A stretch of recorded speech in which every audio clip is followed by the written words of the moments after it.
5 more joining us from the waiting room.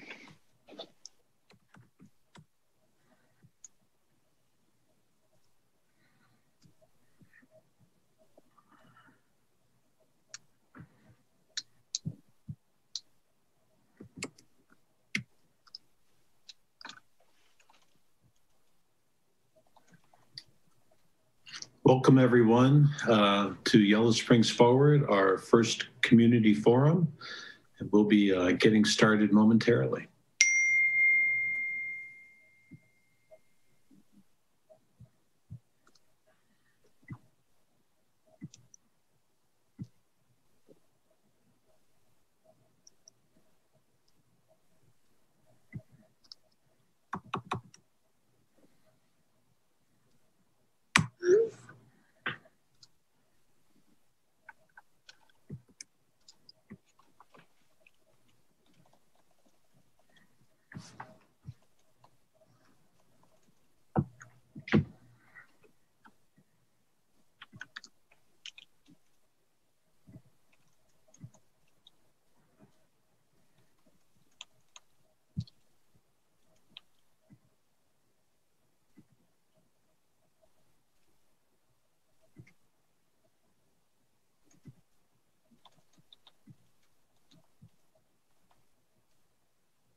Dr. Holden, we're up over 50 participants at this point, and I continue to have the waiting room active, so I'll be able to have people join as we go. You tell us when you feel comfortable moving forward with starting our presentation.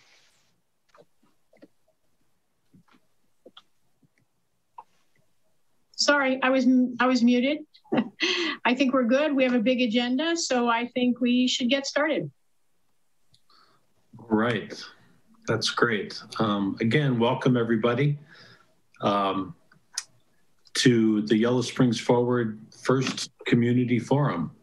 We appreciate your time this evening, and we hope that this evening will be valuable and informative to you as members of the Yellow Springs community.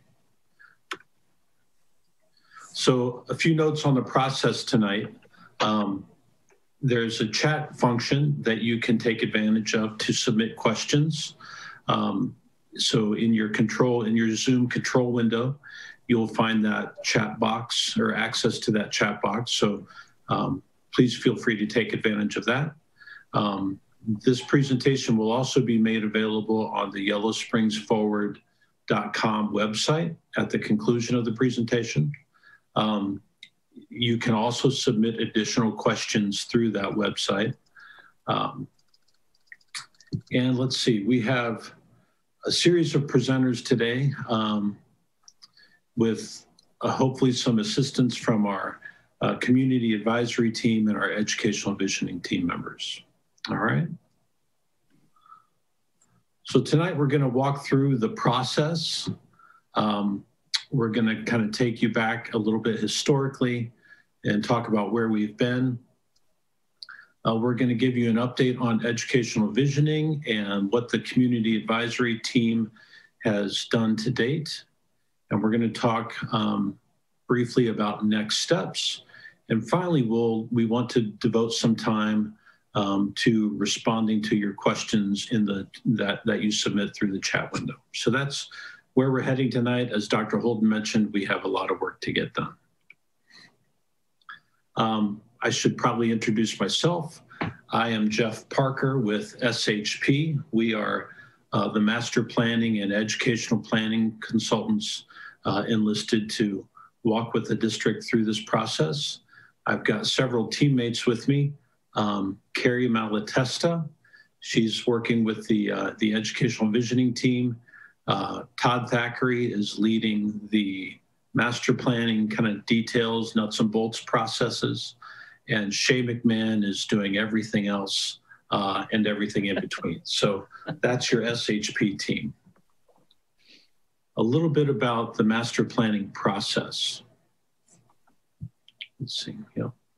The goal of any successful master plan is to be educationally fantastic.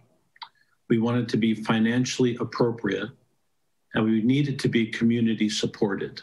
So that's what we're looking for. That's what we're striving for.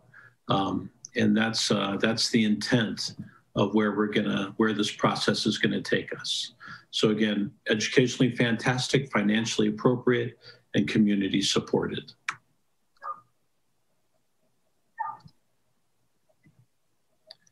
To do that, we have created two kind of parallel teams. One is the community advisory team. This team is composed of neighbors of yours, folks from the Yellow Springs community. And their purpose is to kind of speak into the process to reflect the values and concerns of the Yellow Springs community and to help advise on what makes sense, what is appropriate for Yellow Springs.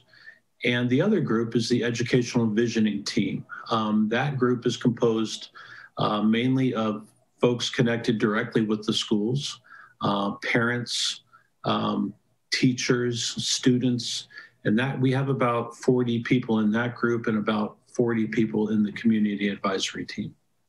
So those groups, the educational visioning team the purpose of that group is to kind of walk through how we teach and learn in Yellow Springs and determine what impact, if any, that has on the buildings we operate in. And I kind of got ahead of myself, but this is all of that kind of spelled out for you. The community advisory team, understanding educational needs, facility conditions, financial implications, and advise in the development of an appropriate master plan.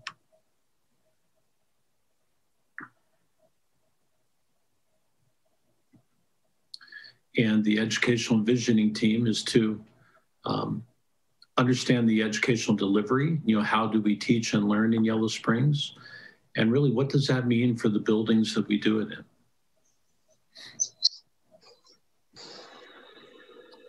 This is the overall timeline. You can see let me kind of grab my pointer here. We've got the two groups identified, the community advisory team here, the educational visioning team here.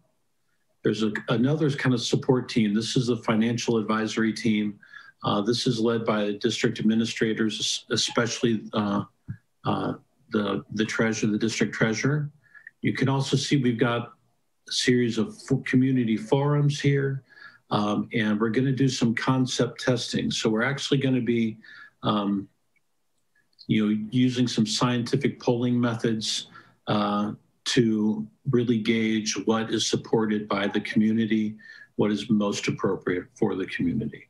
And if everything goes as planned, we'll be ready to make a recommendation here in, here in late April to the Board of Education. Again, educationally fantastic, financially appropriate, and community supported. That's what we're going for. All right. So with that, we've asked Dr. Holden to offer a bit of a historical perspective. Dr. Holden? Hi, everyone. Thanks for coming tonight. I appreciate it. We're going to need everyone engaged in these discussions. So I want to take a few minutes and talk about what I know through my discussions and research since I've been here in the district about what has happened in the past and where we are right now. So I'm sure that most, if not all of you remember, in May of 2018, the district put a bond issue on the ballot. And that bond issue was for 4.7 mils, and that's a unit of money, a 4.7 mil property tax for $12,688,963 over 37 years. Excuse me, to renovate the 712 campus, as well as a 0.25% income tax increase for 30 years. Combinations like that are typical when you're talking about bond issues. The results. This issue went down quite handily. There were 35.8% of the voters, and that was 730 out of 2,039 voters for, and 64.2% against, and that was 1,309 out of 2,039 voters. So it's my understanding that the bond issue was presented at that time as a way to address an item that was in the class of 2020 strategic plan. And that was priority 5 that said a priority of the district. And this was written years before that. Priority 5 said that the responsibility was to ensure a functional and supportive learning infrastructure, i.e. a physical and technological environment that aligns with the curriculum, school community values, and expansive learning. So it was because of that, and quite simply because of the age of the buildings, that the bond issue was put on the ballot in May of 2018. Prior to that, there were a number of engagement meetings. So there was a facility advisory committee meeting, and these were in the spring of 2017. 2 community forums. In that summer of 2017, there were 2 community pulse meetings, actually 3 community pulse meetings, and then March of 2018, another community forum meeting. At that time, the district, in preparing for this May 2018 bond issue, the district reached out to the Ohio Facilities Construction Commission.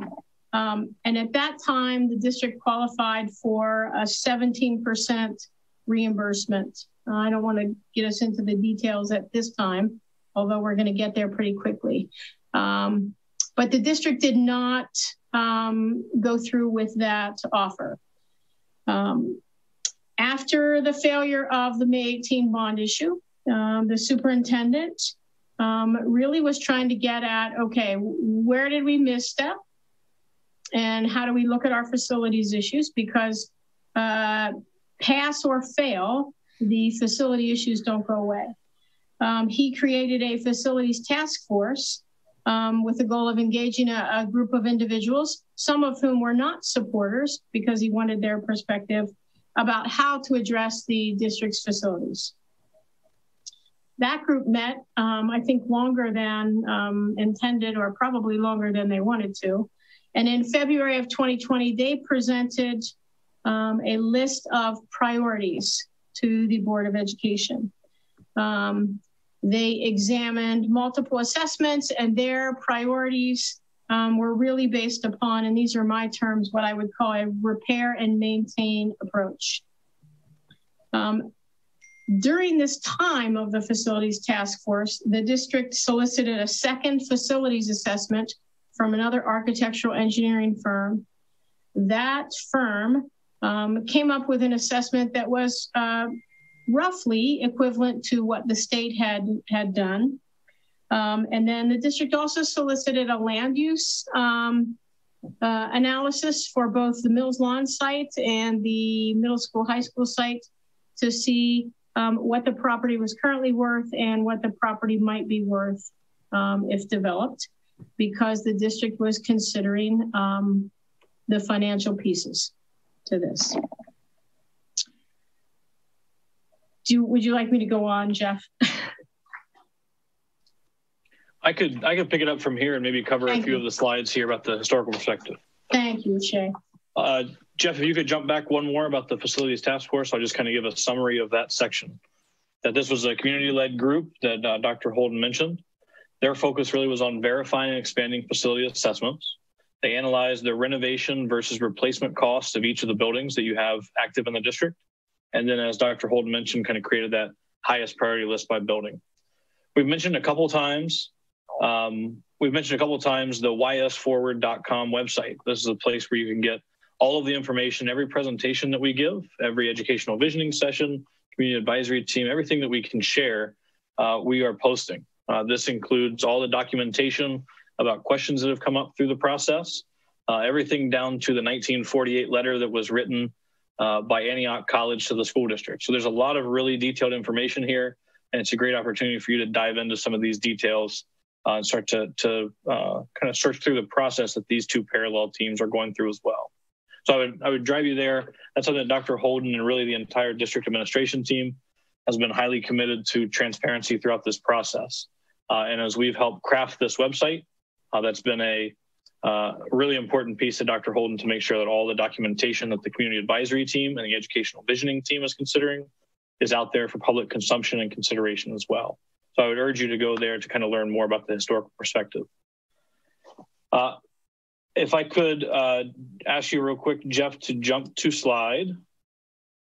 Oh, goodness, one sec. Yeah, right there on slide 15. We'll talk about how that process kind of has worked through these two teams, and I'll turn it over to you for a deeper look at the progress that we've made with the educational visioning team.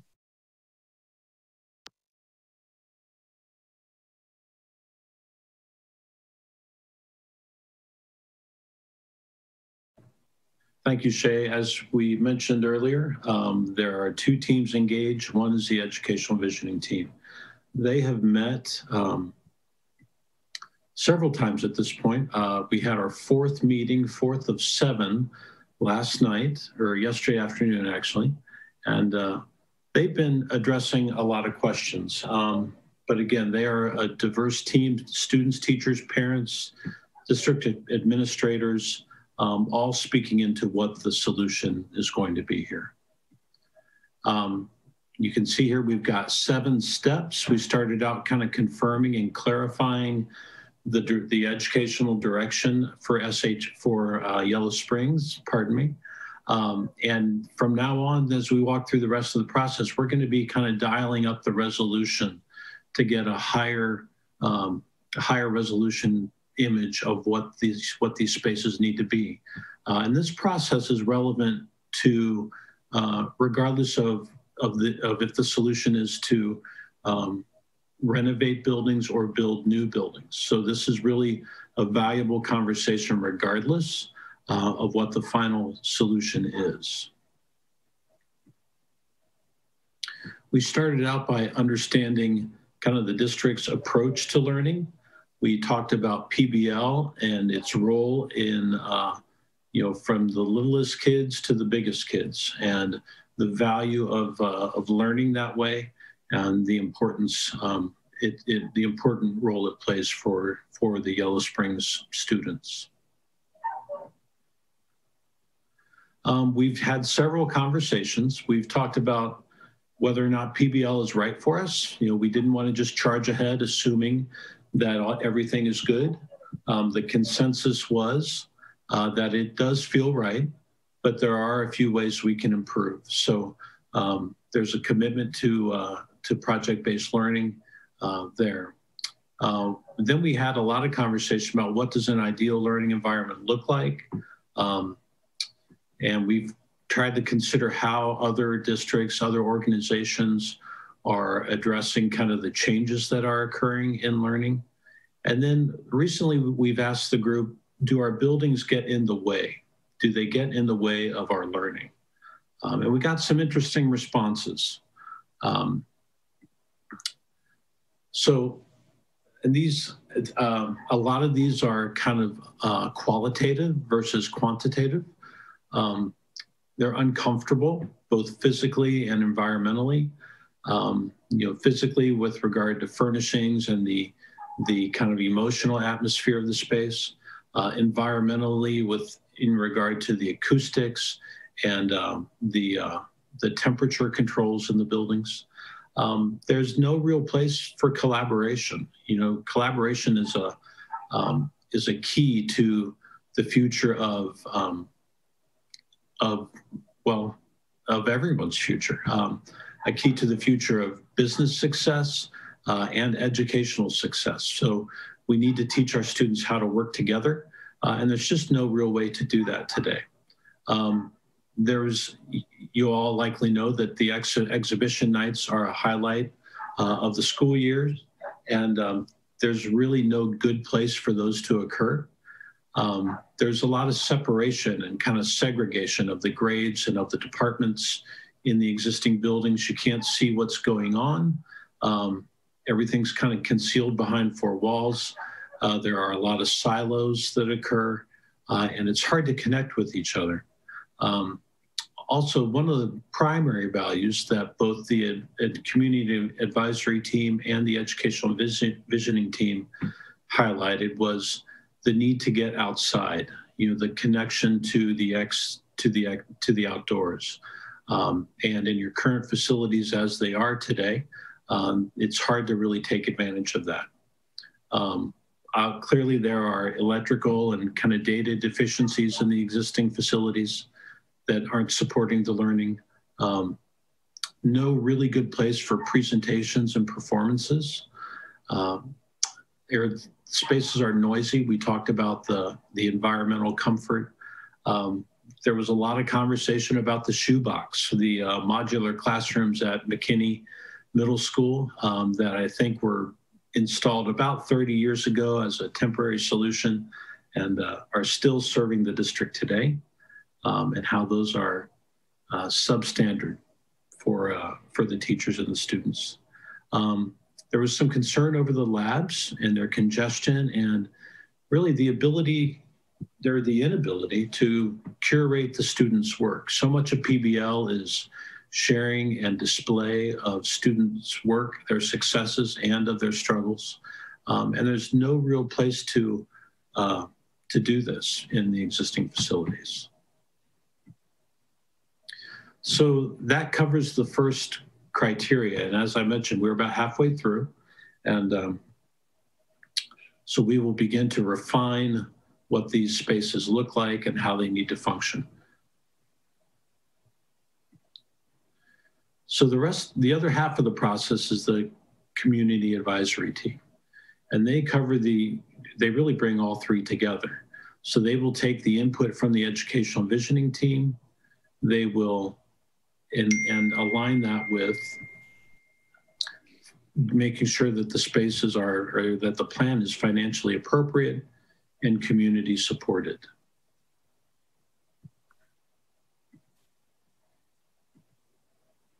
One of the pieces that has changed since the last time the district was on the ballot and the last time that the facilities task force was assembled is an increase in the funding offer from the state of Ohio. The current offer for state funding for a school building here in Yellow Springs is 26% of the total cost.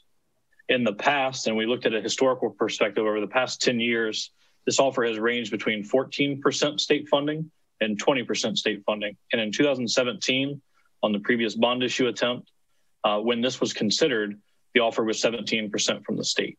So the increase in the funding percentage is one factor.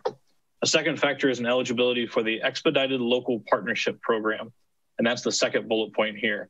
This is a state program that allows a district to essentially not wait in line the way that some other programs require, if that makes sense. And there are a lot of details with the state program that we'll continue to cover here through this presentation. But the eligibility and the increase in funding are two factors that have kind of led the district to assemble these community groups to consider the future.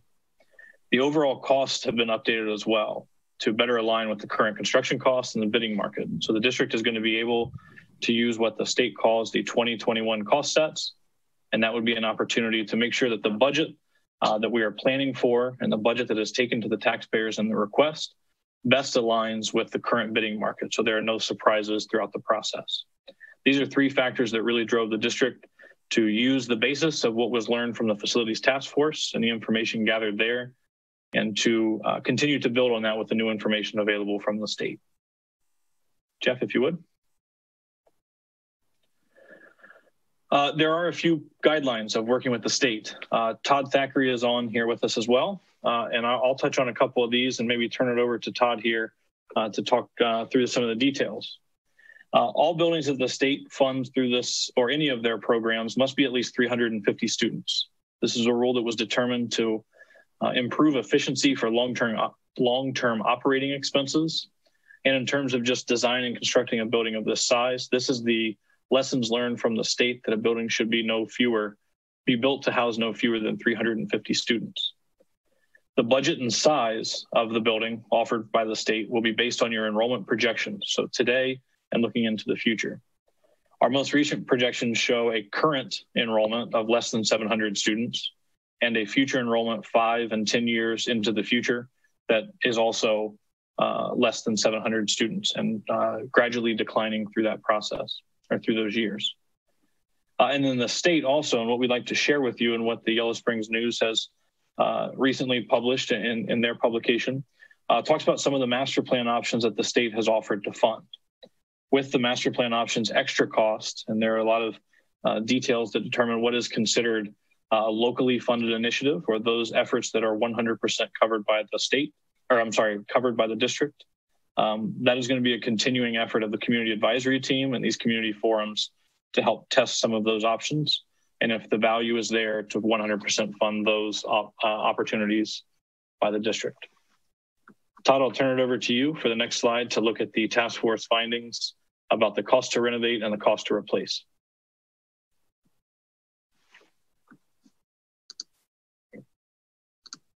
Todd, looks like you're still muted there. The most classic Zoom sentence of the year. I think. Thank you. There we go. We have you now. Thank you. Thank you again, Shay. So as Dr. Holden shared earlier, the Facilities Task Force operated from 2019 into 2020. And they had a consultant on board, and this was the overall assessment of Mills Lawn and the high school, middle school. That based on the current conditions and to bring all of these components and systems and materials up to current, basically state standards, Mills Lawn would cost $11.7 million as compared to replacing the building at a cost of $12.2, and the high school, middle school would actually cost $19.7 million compared to a replacement cost of $19.2 essentially. So anyway, they concluded that there was a lot of need at the buildings, and their recommendation was just the critical pieces out of that, but it was not a long-term fix. So anyway, it is an option to renovate those two buildings without the state's involvement. So that's what option 0 is. A continuation of the current plan is maintain these buildings and increase the funding to maintain those buildings, potentially as recommended by the Facilities Task Force at the most critical, or you even have the option of, fully renovating those buildings. And then you raise the question of what else do we need to do to those buildings to make those educationally appropriate? And the state won't co-fund those. Okay, so that was option 0.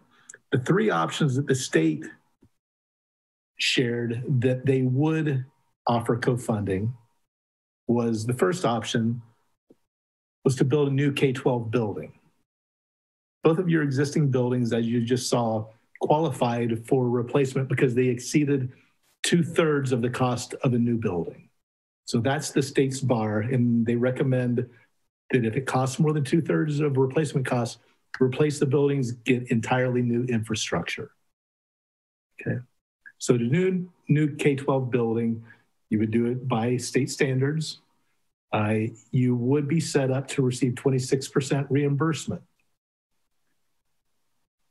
You would have the option of where it would be located. The land that you currently own that is large enough to do this is your current middle school, high school site, which is over 30 acres. The state's recommendation for the ideal site for a building of this size, for a single K-12 building of close to 700 students, is 47 acres. And that accommodates parking and bus drop-offs and playgrounds and practice fields, all those kinds of things. Okay. Todd, I'll add that 47 acres is just a recommendation. It's not a mandate. It's just kind of based on the state's experience. That is a comfortable size campus for what we're trying to achieve here. Thank you. Option 2. Options 2 and 3 both reused the existing middle school, high school. For option number 2, they only retained the original core of the building, which contains the gym area and the 2002 addition on the west side of it. The 3-story appendage and the octagon and the modulars were removed in this, in a new addition to make the entire building the appropriate size was the approach. Okay. Jeff is going to refresh the presentation there to get the site plan at the middle school, high school to load into that properly. Okay. 1 second.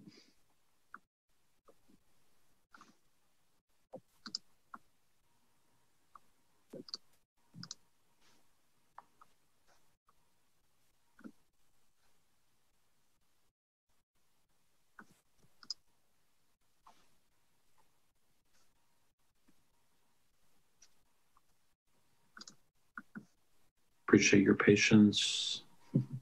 It is right here. This gives you a look at the 40+ acre site, or around 40 acre site at the middle school and high school. And this is where, from option 2, the renovation and major addition to the high school and middle school could take place somewhere on this site. So you own that entire parcel. The piece that is cut out there is the ESC. So one of your key partners is there on site with you. And Todd, the portions of the building in option 2 that may be renovated, can we highlight those for the listeners? You may be able to. So I don't think I can. So the gym is one. Yep. Just to the left of that is the 2002 edition. Okay, right in here. And covered by the word middle and school is the modular classrooms that were integrated into the building. Those would go. To the right, the 3-story component would go. And to the top, the octagon would go. Okay. Thank you. All right, so option 3 is the same basic approach, but to keep the entire existing middle school, high school building. So the octagon and the 3-story would remain. Yeah, anyway, those are the 3 options they have done initial calculations on. Okay. All right. So the community advisory team has been charged with looking at any and all facility master plan approaches that they can come up with and that you can come up with. Right now, the hopper is wide open and we are accepting any and all ideas for what the future facility configuration would be for the Yellow Springs district. After this, we will begin to funnel these things through filters of cost and educational benefit and community support. Okay, so tonight the door is wide open. Come up with any idea you want. We don't know the costs, the final costs yet. The state's budgets for new construction were actually just updated in December of 2020. They hadn't been changed since spring of 2019. They updated the new cost sets, but the renovation cost sets aren't scheduled to be finalized until April. Okay, we can take some guesses, but we don't want to share inaccurate information with you if we can avoid it. And I'd like to note that those renovation costs will be finalized before the conclusion of this process. So the community advisory team will have the opportunity, and you as a community member will have the opportunity to understand those full renovation costs before the end of this entire process. Yes. and future forums. So there are 2 more forums scheduled that we'll talk about at the end here. And those are on the YS Forward site as well. Those will be much more focused on concept testing, understanding the details, and understanding the cost and financial implications of the different plans. Right now, we really truly are at the phase of learning the different options, understanding the options in depth, but we'll continue to take those kind of down the funnel of the decision-making with these 2 community groups. Todd, go ahead. Or Jeff, could you jump back 1 slide and I'll cover that one? So really the question right now, option 0 that we noted on here is what the district is doing now and doing everything they can to cover the most vital priorities identified by the facilities task force. So the question that this facilities master planning process is attempting to answer is our current improvement plan educationally fantastic, financially appropriate, and community supported, or should we consider a new path given the information that we have now? That is the full effort of the facilities master plan. And as has been noted, we've begun that process with the community groups, but we are not at the conclusion of that. This is not a final forum to present the results. It's rather a chance for you to hear the details and to start to gather some of these valuable questions that you're sending in the chat so that we can help community members understand them. So how will we eventually arrive at that decision? I mentioned that we have 2 more community forums planned for March 4th and 17th, in all likelihood in the same format, by Zoom and being broadcast a number of different locations, thanks to our local public access television for sharing it over their broadcast, as well as their live streaming on the YouTube page. And that will be available on YouTube, and the district and the YS Forward sites will have that link as well shortly. So thank you for joining us tonight on this one, and know that there are 2 more opportunities to do just this. The educational visioning team will continue to meet, and they will complete their process to chart that course forward for the future of educational delivery in the district.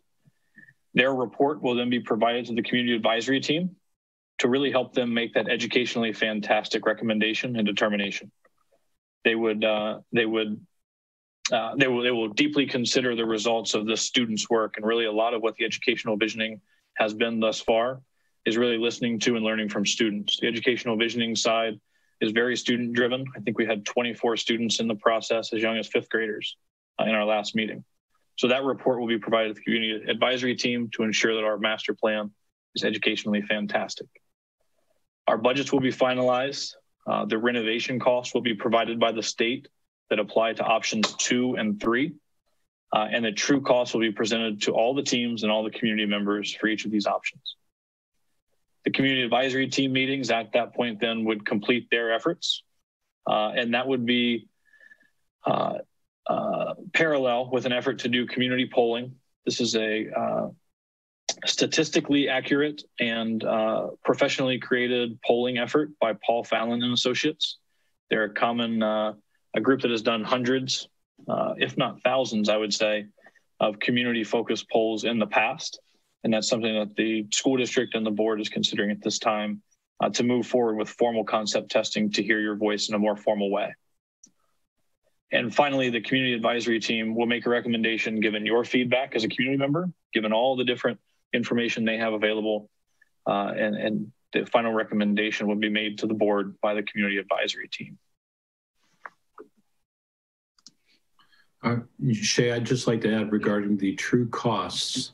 The OFCC budgets, they include a construction contingency factor so that they work to anticipate unforeseen conditions, the changes that occur all the time in construction. There are funds allocated for that so that the district isn't left kind of holding a bag and trying to come up with additional funds.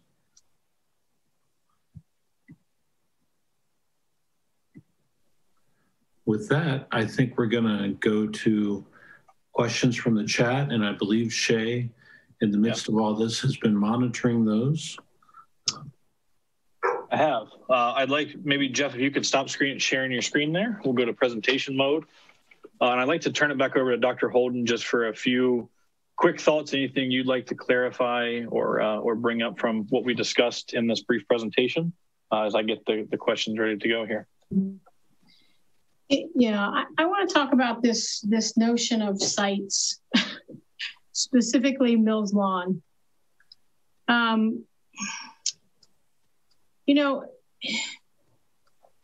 There's been a lot of publicity about the Mills Lawn site. There's a group to preserve the Mills Lawn green space. In fact, back long before winter break, I met with some folks that live right outside my window. And I told them what I'm going to tell you now. The district has no plans to sell that green space. And the reason we don't have any, and I say green space, not in jest, but it's a school. It may be used as a park, it may be used as green space, but it is a school. And I need it as a school right now. So there's no plan to do anything with that because whatever we decide has to come out of this process, right? Because right now, we don't know if we are renovating or building new. And so there's no way to say what we're going to do with property. I think I want everyone to understand that when I speak for the district, I say we understand the emotional, educational, therapeutic benefits of green space. Absolutely. But we are not in the position at this point, first of all, because we don't know what's happening with facilities. And secondly, we are not in the position to just say, here is our donation of Mills Lawn to the common good. And I say that because there has been a lot of talk about cost, and I get that. And so we have to be good stewards, not only of the property, but also good stewards of the taxpayer money. So hopefully through this discussion, whatever we decide about our facilities, we can then collaborate about our sites. So I want you to hear it from me, and I'm gonna have to say it over and over again because there's some, I don't know, I say it and people don't believe it, but I'm gonna tell you again. There are no plans at this time to do anything with that site. Why? Because it is my elementary school and I need it for that. And I know the teachers on here feel the same way. There has been the district, I've been very public about the fact that the district has participated in a collaborative grant that sometimes is referred to as the Education District grant to explore a school site on perhaps Antioch grounds. But I can't comment on that any more than I can comment on the Mills Lawn site because we don't know what we're gonna do. And so I would appreciate if anybody has questions, please reach out to me. I said it at the board meeting, I'm gonna say it now and I will say it again. So I think, you know, collaboratively, we can come up with an excellent solution. We're just not there yet. So hopefully that addresses several questions that I've seen in the chat about that. Very good. Thank you, Dr. Holden. I am going to kind of MC the questions and I'll read off. I've been screenshotting all of the questions and we'll make sure that we cover as many as possible. We are going to stop at 7:30 and we will, anything that we do not reach, any questions that we do not get to answer during this session live, we will post to the ysforward.com site. Okay, so we will get them answered in writing as soon as possible if we do not get to your question in the next 45 minutes. I'll just start chronologically. From Terry Smith, discussions about developing Mills Lawn, what does that entail and what's the reaction to citizen concerns about preserving Mills Lawn in the planning process? Dr. Holden, anything you'd like to add to what you had just mentioned? I mean, I feel like I just kind of addressed that, so. Yep, understood. I'll go to the next one chronologically. They say, I am relieved to know that there will be surveys and concept testing because the devil is in the details with facilities issues. Could you speak more about the survey? Will that be deployed to all voters or will you differentiate what the YSS employees, parents, and rest want? Will you test out each sub-question, K-12 building versus 2 buildings and renovating versus building new? and investing at the Mills Lawn site versus middle school, high school. I can take this one briefly. The polling effort will be professionally designed and statistically accurate through Fallon's expertise. They will be doing some kind of concept testing, okay? So all the questions that you answered here about all of the different options maybe that are kind of floating around in the community, I can't guarantee that the survey will touch on all of those, but they will touch on and ask a lot of the same questions that you're asking about the final master plan options that the community advisory team is considering. Okay, I think you maybe had sent this message before we had some of the master plan options up there, but I just wanted to kind of note that, yes, that will be a survey that covers exactly what you're asking. And right now, I would have to ask that question of Fallon and Associates, but typically what they do to ensure statistical accuracy is they do a random dialing or a random outreach. So they're not calling district employees exclusively, or I think you mentioned in here YSS employees. It is a random dial to get a true cross-section of the community. That is typically the way that they deliver those polling efforts. And I can't speak to the details of how that is conducted, but it's something that we could continue to look into and maybe get the answer from Fallon and Associates and post it on the ysforward.com website. Is that fair to say, Dr. Holden? Yes, it is. Good. I'll touch on Anna Hall's question. And some of this I might be able to answer it from the presentation. Todd, Jeff, Dr. Holden, anyone feel free to jump in and share your thoughts on any of these questions. With the potential of 26% of state funding, why is that not reflected in the total price tag? Why wouldn't that reduce the total amount required? Just for clarity's sake, the 26% funding is for all of the options that the state has offered. And all of those options create a K-12 facility, if that makes sense. So the 26% state funding, the state will contribute 26% of the cost of construction. I can maybe take that. Sure. And then maybe somebody else that works with this more frequently than me, but the state offers two programs. One is called the CFAP, Classroom Facilities Assistance Program, and one is the ELP program, Expedited Local Partnership Program.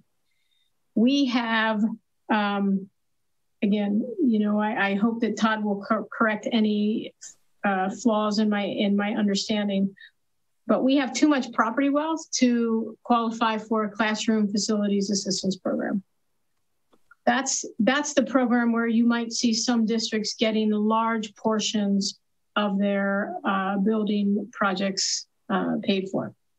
We do qualify for Expedited Local Partnership Program. And with CFAP, that money does come off, in my understanding.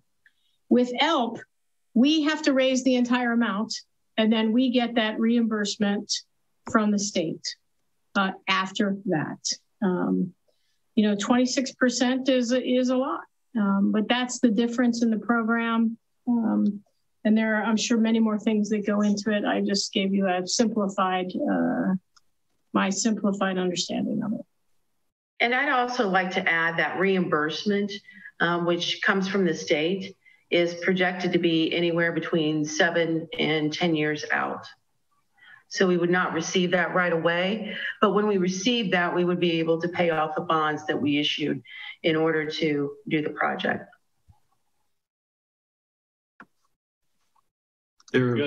Shay, there was a question that popped up, I think, in response to Dr. Holden's point about the relative value of the district, the property wealth value of the district. That is the whole Yellow Springs community. That is not parcels that are owned by the district and what their value is. So buying more property to increase or decrease your wealth really doesn't play into this equation. Wealth in that definition is total taxable property value in your district, not necessarily what the district has in its own coffers. There have been a couple questions. I think this might help. I want to touch on, one of the questions was about open enrollment and how that might affect the size of the building. I'm going to just kind of summarize a few of the things from the chat here. Would allowing greater open enrollment allow us to get a bigger building? Should we downsize the building based on open enrollment trends, or how does that affect it? I'm going to share my screen here briefly and just show you a page on the transparency site. This is the ysforward.com/transparency. And there are items on here that you'll be able to dig into, including the enrollment projection data. The state offer is based on this recently updated enrollment projection. It's provided by FutureThink, which is a company developed to do exactly this. And it tells exactly what the enrollment is projected to be in the school year 2025 to 2026. There are a lot of factors that go into a report like this. You can see this is a 46-page document, so there's a lot to digest in terms of the input data. Someone asked in the questions about whether that the new housing development has affected this. This does take into account building permits that have been filed. So if the building permits have been requested at this point, yes, they would have been included in the document that's posted there and the study that was done and published on December 4th. In terms of open enrollment and the way that it affects the size of the building, Dr. Holden, you may be able to touch on this, Todd may be able to touch on this, but open enrollment is accounted for in here. I maybe should turn it over to you to talk about that more in detail. I can speak to that. So I spoke to our consultant, and I would encourage everyone to read the open enrollment report. It's really a historical average of open enrollment. So in our discussions, the consultant said, yeah, your open enrollment is probably going to be larger than what we have. But in their formulas, they take historic open enrollment. So I would say the number's probably a bit low. And they will not allow you to build a building larger than what you are projected. There's a little allowance there, but they're not. The state does not allow districts to build buildings that are too large in hopes that you can fill the building. In terms of the development, I also talked to the consultant about that because we made sure when we submitted information that we talked about the development. And so because there have been no permits pulled, it's not in there now.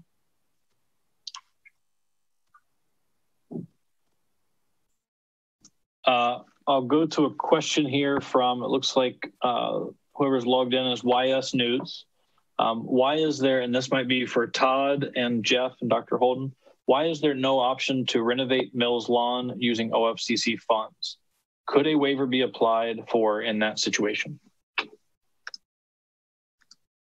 Yes, it is possible. I asked the state to run that scenario with keeping Mills Lawn and keeping the middle school, high school.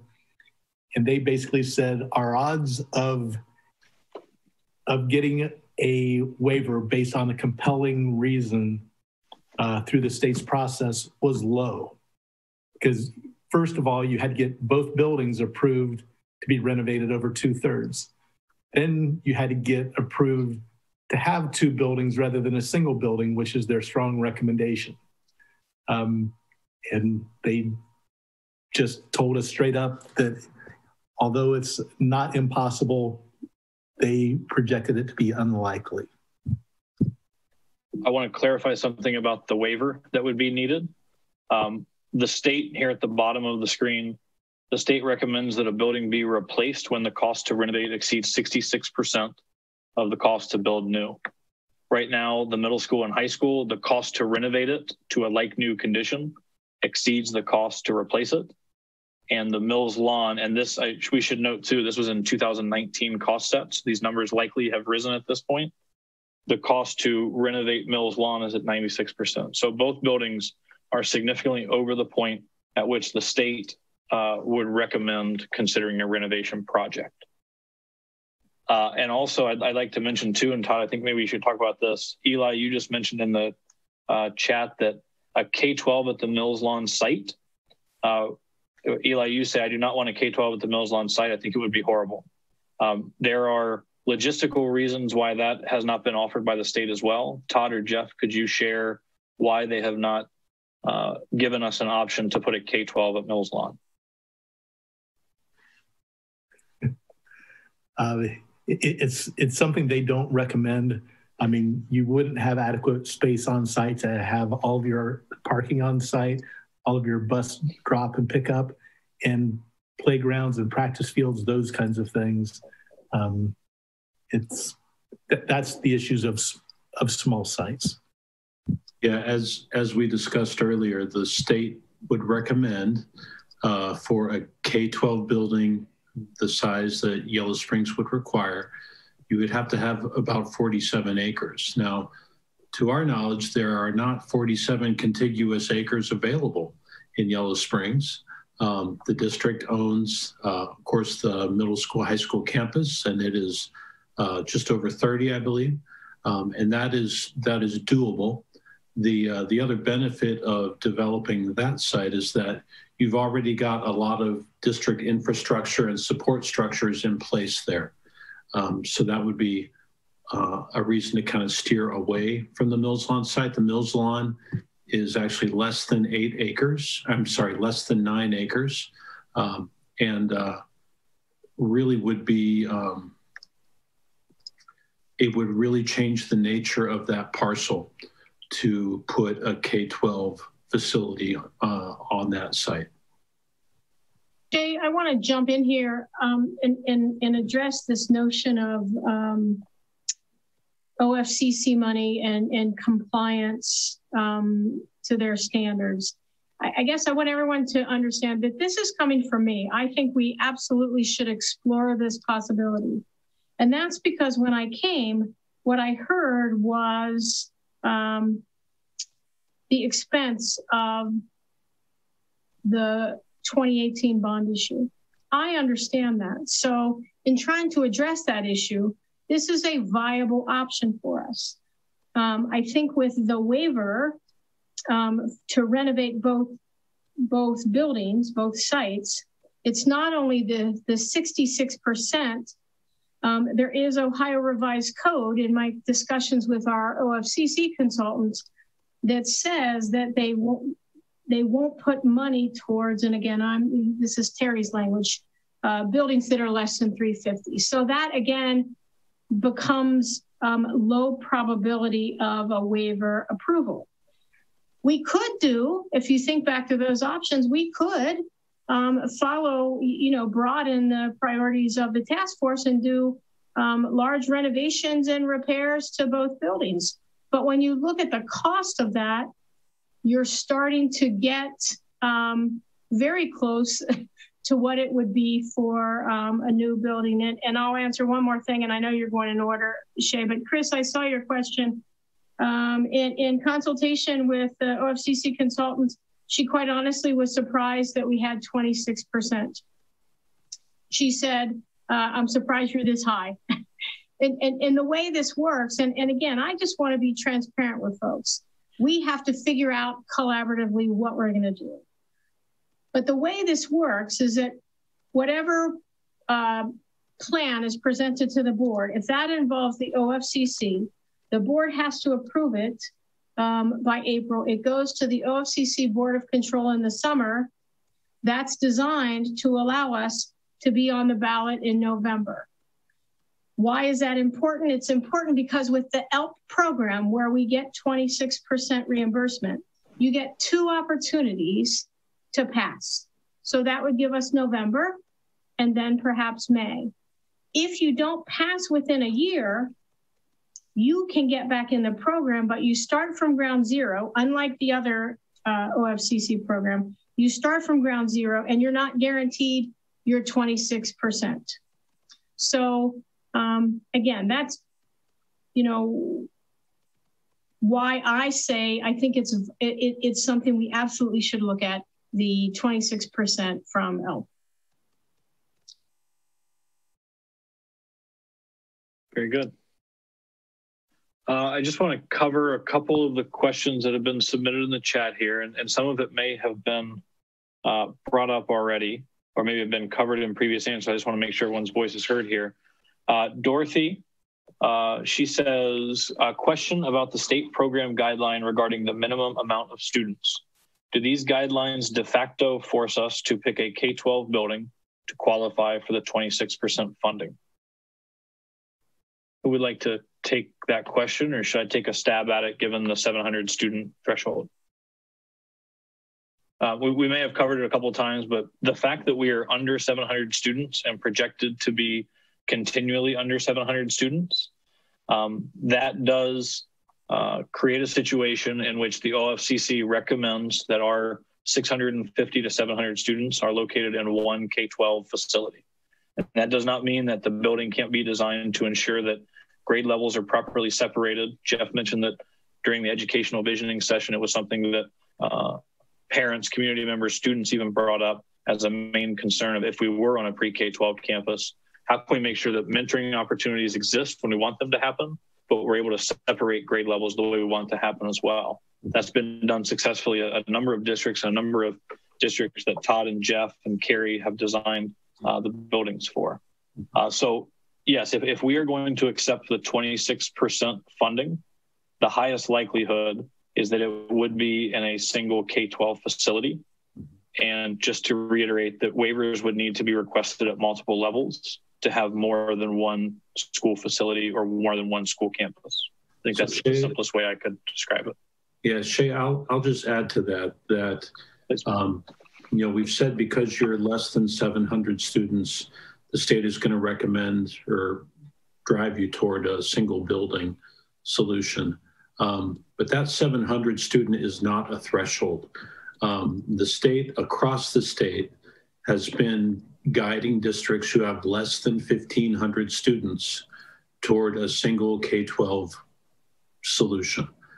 So you guys are, you know, less than half of that limit, which I think should illustrate the likelihood of the state conceding that standard. So I think it might be nice, and we all might feel like it would be a better solution. But if the district would like to take advantage of that 26% savings reimbursement in the future, then I don't see it occurring any other way. I can tell you too that we were working with a district in Eastern Ohio, Harrison Hills School District.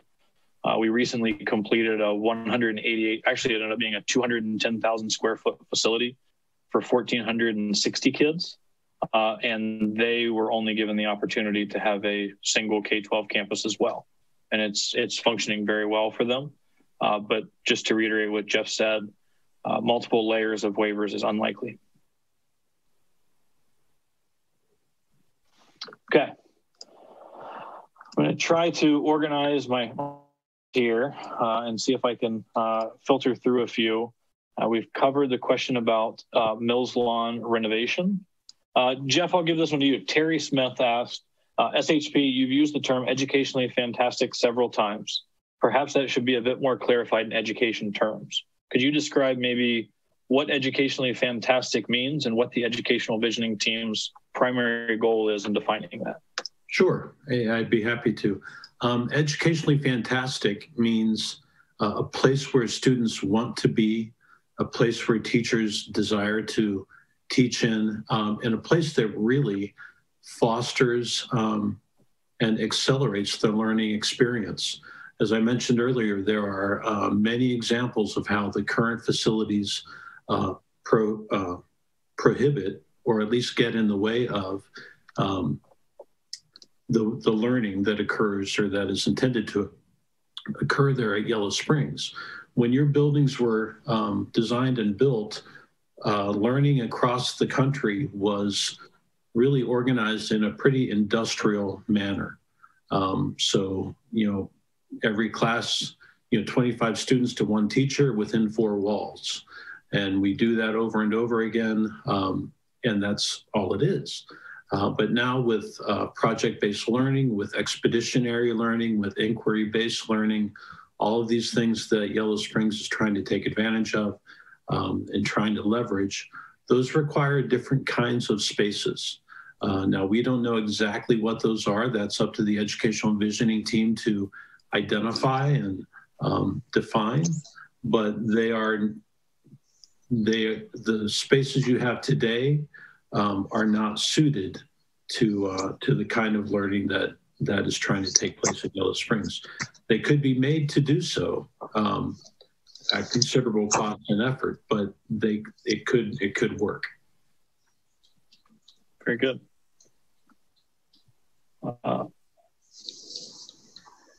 Very good. Terry, I see a follow-up note there. Spaces are defined by how you set them up and how teachers teach in those spaces.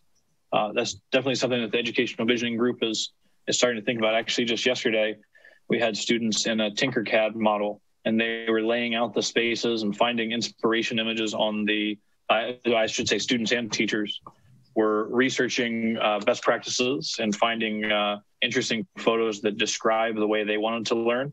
Then we really challenged them almost with a little mini project-based learning effort of its own to learn a new software in Tinkercad. It's something that's used to do 3D printing. And we challenged those groups to kind of express their ideas and their thoughts through that hands-on software, and turned out really neat. So agreed with you, Terry Smith, that those spaces are really defined with how you set them up and how teachers teach. Thanks for that. I'll ask a quick question of, looks like we've had a couple of questions around the Antioch campus. Dr. Holden, I'll maybe turn this one over to you. Naomi and Megan Bachman, I'm sorry if I mispronounced that. They both had a question. Is the conversation about an educational commons on the Antioch campus still happening? And is the Antioch golf course location still on the table? Why is it not listed as one of the options?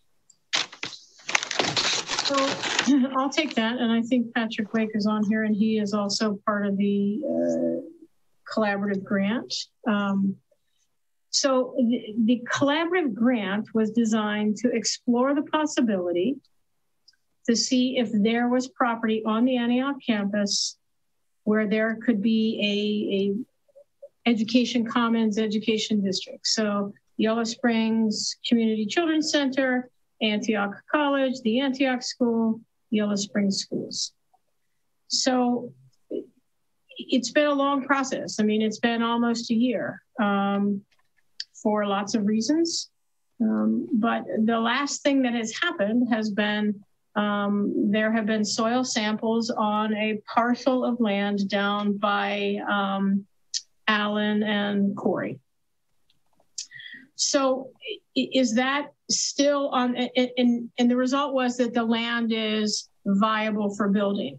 In terms of space, I think it faces some of the issues, not quite as extreme as Mills Lawn, and just in terms of space.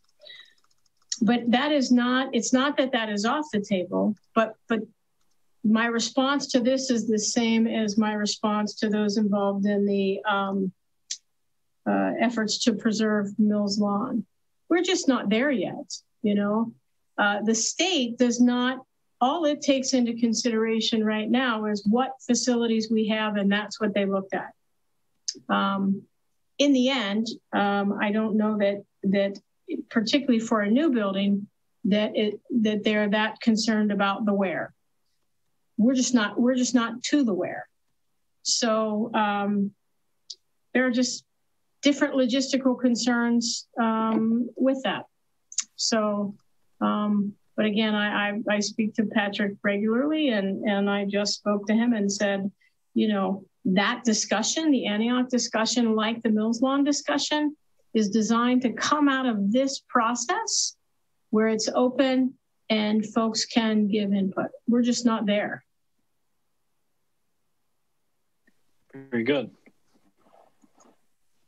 I will go to a question from Mary, and it goes back to the Mills Lawn question, but I just want to make sure it's heard. And Mary, I got this on the ysforward.com website. I saw that you shared this comment. I shared it over with the district right before this meeting. You asked, people in our community would like to be able to vote for quality Yellow Springs schools and to preserve Mills Lawn green space. Is the school board exploring all options to give us this opportunity? Dr. Holden, I'll just give you a chance to answer that formally. Yes. Yes. I just want to make sure we're getting all the questions here. Thank you. Again, I mean, and folks, there are teachers on this meeting tonight in this forum, as well as students. And I want to give a shout out to the students. Thank you for being brave and attending, giving, you know, an hour and a half of your time. Again, we all believe in the benefits of green space. We know that. we also have to, you know, my responsibility is to caretake my children, and that is the children of the district, and make sure that I provide for them facilities that are warm, safe, dry, efficient, sufficient, but also kind of worthy of who they are and who they aspire to become. So we are having that discussion, and again, no decision has been made about Mills Lawn, and it will be a collaborative discussion. Let's see, I have 2 questions from Matthew Kirk. On the first one, is there any chance the ESC would move maybe to the old Greene County Career Center and we could reclaim the old middle school? Right now, there have been a few questions about the site size, and I'll just touch on that again. It's just under 35 acres. And right now, the state, through their master planning process, I know we have talked about 37 being ideal, but they essentially have deemed that what's available on the site and owned by the district right now would be adequate for building a K-12 or an added on or an addition and renovation project as identified in their options. So at this point, I'll turn it over to you, Dr. Holden, but there is not a need or a requirement that we reclaim that site, and I'll turn it over to you. And that site, sorry, I took a drink of water. And the ESC site? Correct. Could that be kind of reclaimed by the district? Well, the ESC actually owns that building, so I can't speak for them. I do not like it when folks speak for district-owned property, so I would not begin to speak for that. You know, I think if that was the will to have a K-12 on the Enon Road site, I think we could make that happen. But I can't, you know, I can't speak to that.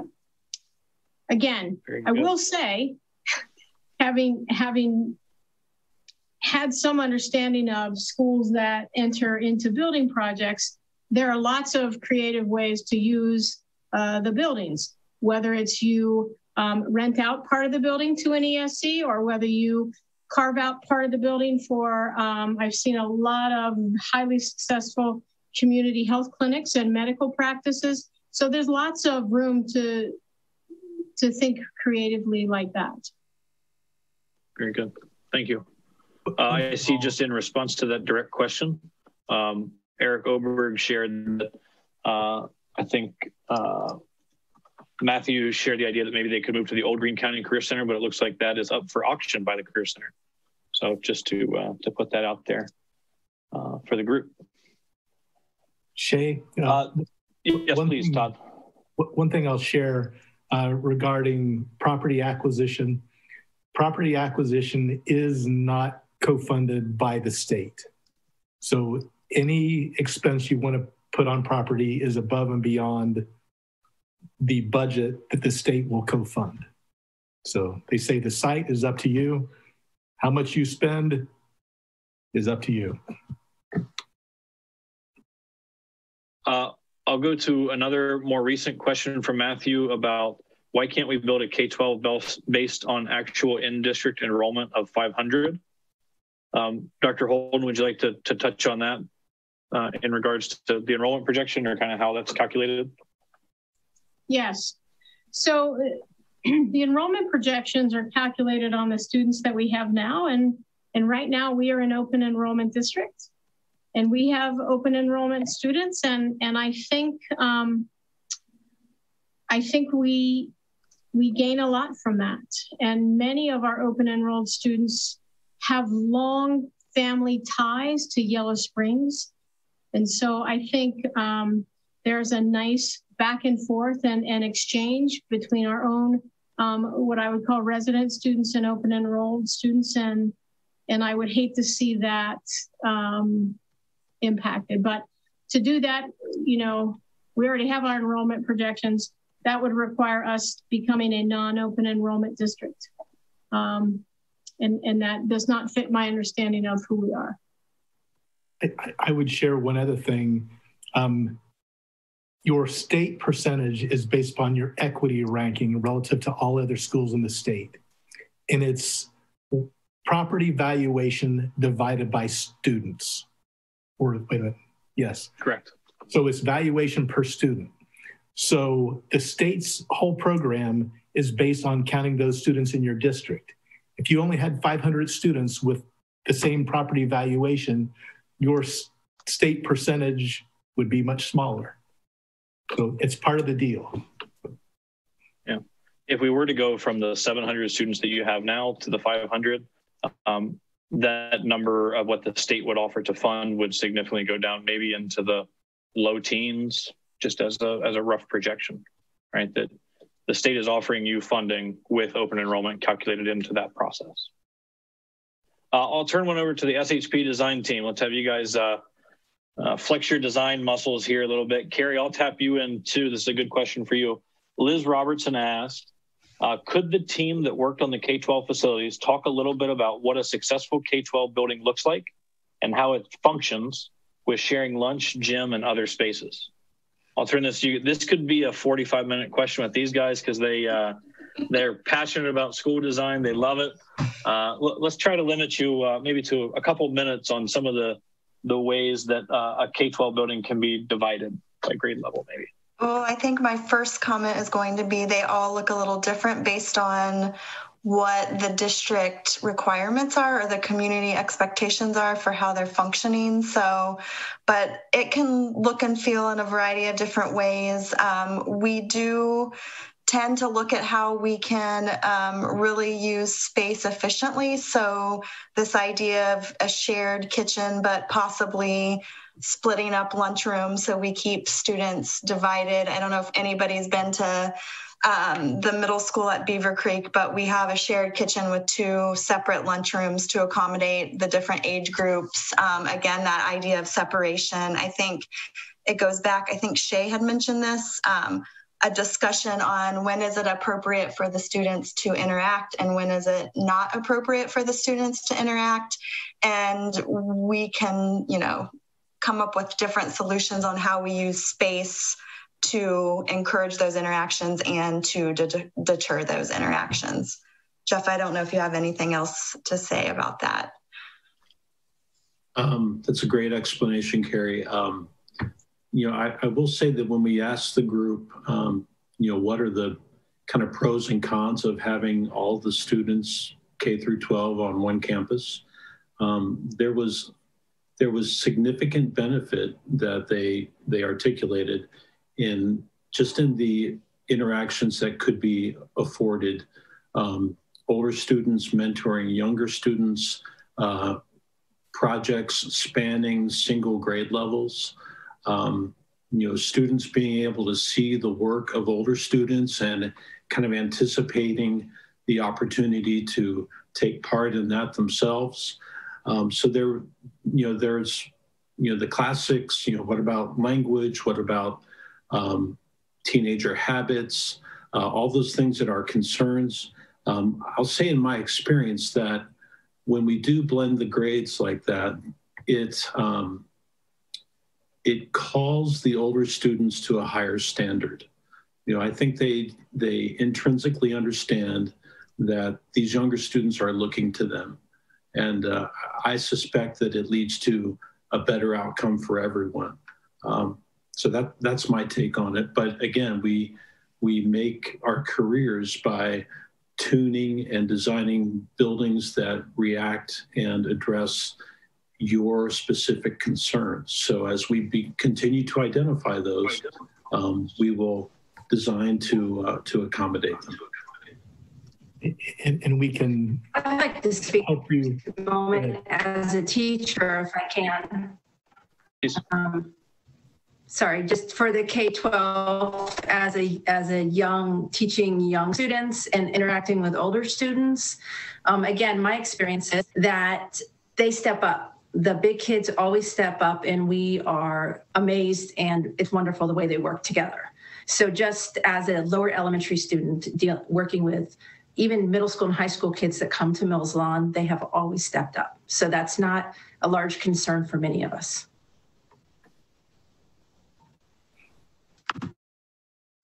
Thank you. Thank you. I know, see Josephine Zinger. I've noticed that as well, Ms. Hoover. Thank you for that. I saw a question. I'm trying to go through and dig through as much of the chat as possible. I see Chris Hamilton, you asked, will the chat be saved and shared? Yes, we will be downloading this chat and we can make that available on that transparency page if you'd like. We can drop that into there. I'm digging through a couple of the last few questions I see here. And just a reminder, we are going to cut off at 7:30 in about 10 minutes. I see a couple of questions going back to the Antioch College opportunity. Dr. Holden, something of note, a couple of people have pointed out potential soil quality issues. Like I know I see Matthew and a couple of people had discussed sinkholes through the chat. Definitely something to maybe keep in mind as we move forward, that the site deserves more investigation. And Michael Slaughter asking, Dr. Holden, I'll turn this back over to you. Is it your goal to have a proposal for the Antioch plan by April? It's not my goal to have a proposal for the Antioch plan. It's my goal for us to create a plan for Yellow Springs schools by April. And I think at that point, we would then begin to have the discussions based upon what the plan is. I will say about the grant to explore the Antioch site, part of the soil boring work that was done to examine whether it was viable. And I think the general consensus is yes. But I will say, like I won't speak for ESC property, I can't speak for Antioch College about what they are willing to, I believe they are willing to release that property. But again, they are in many ways in the same position we are. We have to be good stewards of money. So there is that issue. But I think once we, Michael, once we figure out what we're doing, then we figure out where we're doing it. Very good. I'd just like to, Josephine, I see that you have a lot of comments here in the section. Something that we on the SHP team have been so blown away by. One was Dr. Holden and the administration's commitment to really have student voice leading this process. And once we have the students in the room or in the Zoom chat, they've really just blown us away at every grade level with their ability to kind of present and thoughtfully share their thoughts. So Josephine, I hate to put you on the spot.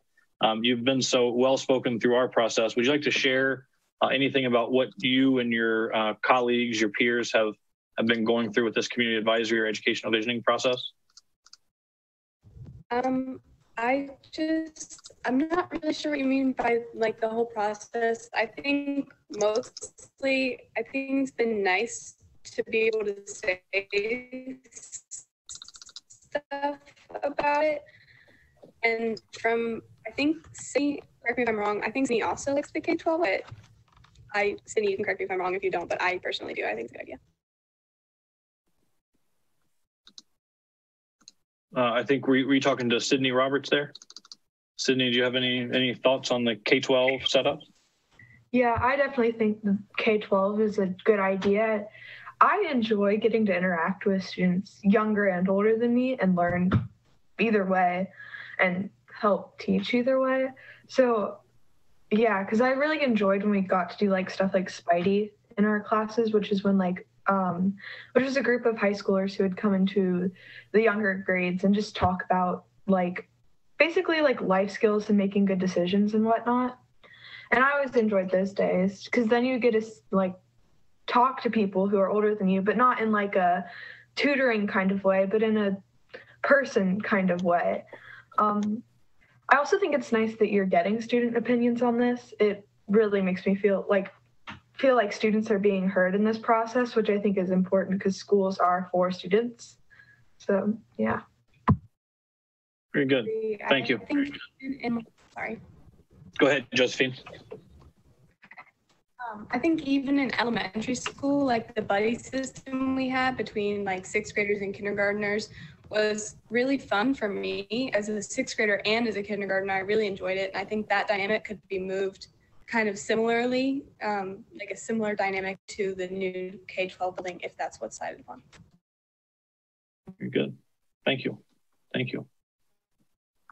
I see a lot of great thoughts here coming up and some ideas that are popping up in the chat. Parker Buckley wrote, has there been any consideration of building with the flexibility to incorporate social and or medical services at some point? Dr. Holden, would you like to address that at all? Well, I think that, no, I mean, I just mentioned it. In talking about how other districts have designed their buildings to really be, in many ways, community hubs. So I know that that possibility does exist. Very good. Thank you. I see a question from Eric Oberg here, and I apologize. I'm trying to kind of keep up in the chat and grab as many questions as I can. Eric writes, because affordability is the main issue for many, and some say they won't vote for any levy, can we address the cost of doing nothing? I feel it may be more in the long run. Anyone from Dr. Holden or anyone from the SHP team would like to address kind of the cost of doing nothing and maybe where we stand right now in terms of our maintenance budget and permanent improvements?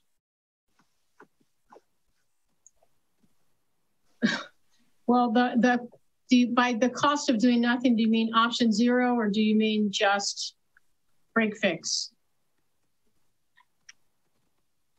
We can say option 0. I guess I was saying a Band-Aid now means a Band-Aid later means a Band-Aid later. And if 3 Band-Aids equal 1 new prosthetic that lasts for longer than the 3 Band-Aids, let's make that clear.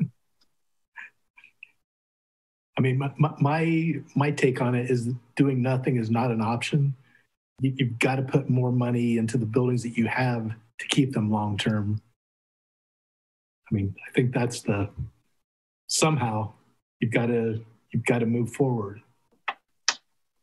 If I could add too, we something, I believe it's Miss Hamilton that it's come in a couple of times from the facilities task force. What are we kind of doing with that information? One of the things from the task force, and one of the things I think we learned from the previous bond issue defeat, was that there was a message out there in the community that we weren't maintaining the buildings maybe the way that people wanted us to. So I'm going to share just a quick screenshot here from our transparency site. From the previous bond issue attempt, this is a link to all of the maintenance costs by year from 2013 to 2020. When the facilities task force made their recommendations for most important pieces to tackle, the district did respond with a jump in this permanent improvement money coming from the general fund. I think there's an important note here in the second paragraph that right now, an average since 2013, an average of $267,000 a year is spent on maintenance and capital improvements, but not all of that comes directly from the taxpayer voted permanent improvement levy. There are general fund dollars that are being diverted away from the classroom to address the building maintenance and to continue to share Eric's term, a Band-Aid. But you can get on the transparency site and see all those costs and understand how much is coming from the taxpayer funded levy versus how much is coming from the district's operating and general funds. So just want to put that out there that it was in there for everyone's analysis on that transparency page. I'll share a figure that's used nationally on maintaining schools, that if you had a new school that was built today and it was brand new, the average cost to maintain that building in a state of renewal would be around $3 per square foot per year. You have over 120,000 square feet of building right now. To put $3 a square foot in those per year, so yeah, you're at $360,000 a year, and that only maintains it in its current status. If it was new, it would maintain it new. If it was in the condition it is now, it will maintain it in the condition it is now.